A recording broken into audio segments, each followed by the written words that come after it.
So, hello again. Welcome back. Today's conversation is a very serious one, but I do not want to talk about that ChatGPT is going to take away your jobs or AI is going to take away your jobs.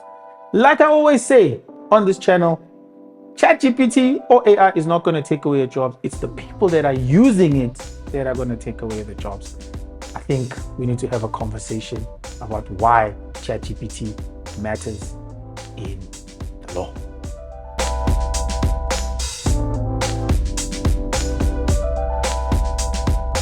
According to an article by My Broadband, Pietermaritzburg law firm Surendra Singh and Associates faces investigation after allegedly using ChatGPT to cite fake cases in court. Judge Elsa Marie Bazedenote found only 2 of 9 cited cases were real, calling their actions irresponsible and unprofessional. The firm must pay court costs and judgment was sent to the Legal Practice Council. Let's say we're feeding this AI with information that can be analyzed by the large language model or the LLM as it's known. The question is now, this information that is stored on the server, where is it going to? So you're saying to me that a legal case of a South African person or 2 people or companies or whoever have information that is fed to ChatGPT, who has a server that is not necessarily stored here locally. You have serious documents that are stored in another server somewhere, perhaps in the US or in China or whichever country that company uses to store data. So I think the conversation for me has to relate with legislation. I am not an expert on the country's legislation, but I do think that it's not a South African unique thing, but in anywhere in the world, we saw it with the American Congress, how they were summoning or calling Mark Zuckerberg or Sundar Pichai of Google, or who was the other one? Tim Cook of Apple, when they were called to come and account about how they're storing information of the people that are using their social platforms. Now we have a conversation about ChatGPT as to now we've got information of court cases that potentially are fed to this system, and we might not know where they are stored. And when they are stored, are they safe? Does our government know or have a way to protect our legal cases in South Africa? That's the conversation I kind of thinking of when I read this article. And here's the other challenge. The rate at which law is passed in Parliament is very slow compared to the rate at which ChatGPT, one, is progressing, but secondly, is accessible. More and more people are able to use this platform to kind of use it for whatever reason. And like any other platform that gets democratized or becomes available for almost everyone, where the barrier to entry is low, it's also kind of open to abuse.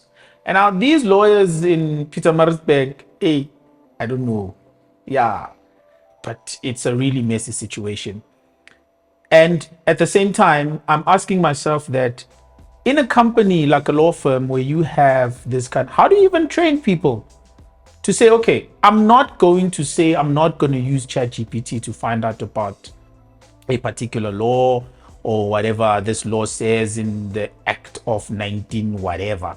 Because if you think about it, ChatGPT or Perplexity or Stable Fusion, whichever AI model you use, is basically a organized version of Google. If you think about it that way, it knows how to pull information without you having to skim through different websites and put it in one place. And in that one place, it's able to then make an opinion or create an opinion and give you a suggestion and say, write it this way or say it this way, and then you can keep prompting it. But if you say you're in a legal firm and you don't want to train people to know how to use ChatGPT, you're also kind of like pulling yourself back because you're choosing not to advance with technology. The other thing I want to kind of share, for me, it's a no-brainer that you don't want to use ChatGPT in your legal firm, or you want to. The conversation is also this. Remember, there was a time where maybe I was not alive, maybe I was still young. There was a time where lawyers used to write, or most people in the world used to write stuff on paper using a pen and a piece of paper. Then we moved to Microsoft Word, Microsoft Excel, PowerPoint, whatever you use.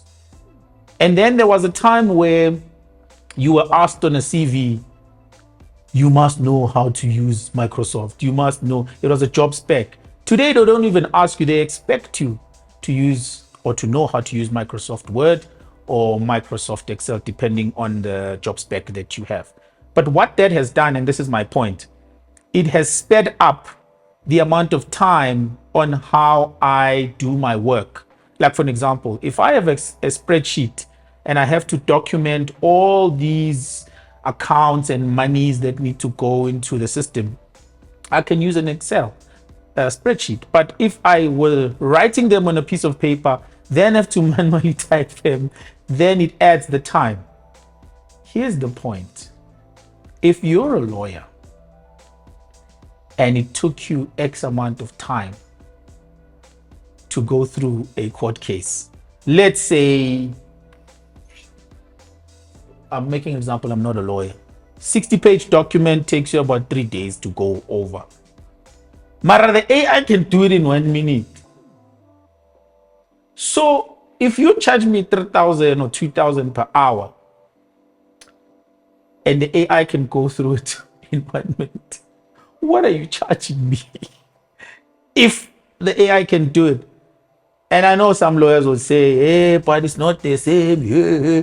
But I'm saying to you, there is a law firm in Pietermaritzburg that actually did it exactly the way I'm saying it, and they went to court. Maybe they're not aware of how to use AI here and there, but that's the conversation of, I'm sure every industry has a governing body. You know, architects would have Architects of South Africa, Associations of South Africa, South African King accountants of what, but I'm sure the law also has that. Now, in that law, I'm sure there's standardization of certain practices, like how much do you charge someone? What is the threshold, and what is too far? Now, you are charging me for time, but the AI did it in 1 minute. Why must I pay you 3,000 rand? Is it fair? Can Congress or Parliament sit down and have conversations about this? Maybe the model of charging people needs to change. Maybe we want to go through the subscription route where I just pay 100 rand and you're able to go through cases for me.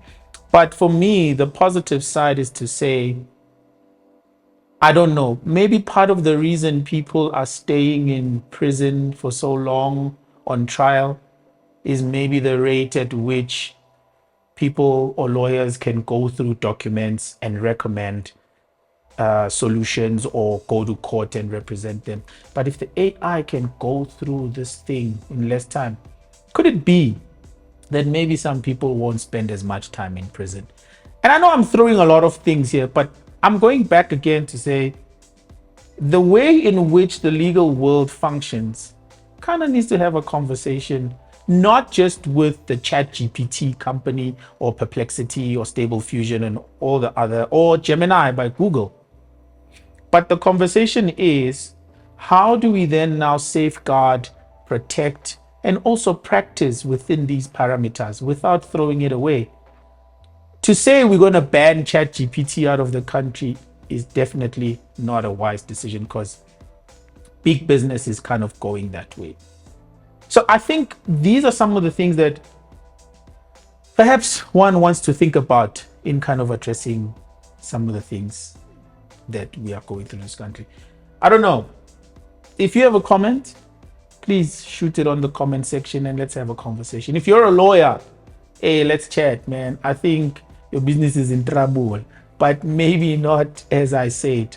But one last parting point, which kind of relates to my industry, person who's in tech. Now it means that the people that are working in your IT department depending on the size of your business, it becomes critical to know who you are hiring. Can they position your business to be able to leverage the benefits of AI? Can they able to help you not just leverage the benefits, but safeguard you from the law so that you're not in trouble with using it and also using it in court without getting into trouble like that big company was getting into trouble? So we need to have that conversation. Now it means people like me, now you need us to come and help you with your business. But it extends further to say, how do you then train the people in your business? How do you train people to use it in your business? And as a last thing I want to say, by the way, we can build our own AIs in South Africa. We can. Conversation for another day. It's something I do outside of what I'm doing here. You can build what we call agents or AI agents, which would do the work for you and will kind of solve some of the problems that I mentioned earlier. So yeah, if you like this video, please share it, comment, like. Don't forget to subscribe. I need to grow. And tell her, guys, I'll see you on the next one. Please, Nat, don't send me texts. I'm not taking away jobs. I'm just highlighting something that is already happening in our country. I'll see you again next time. Sharp.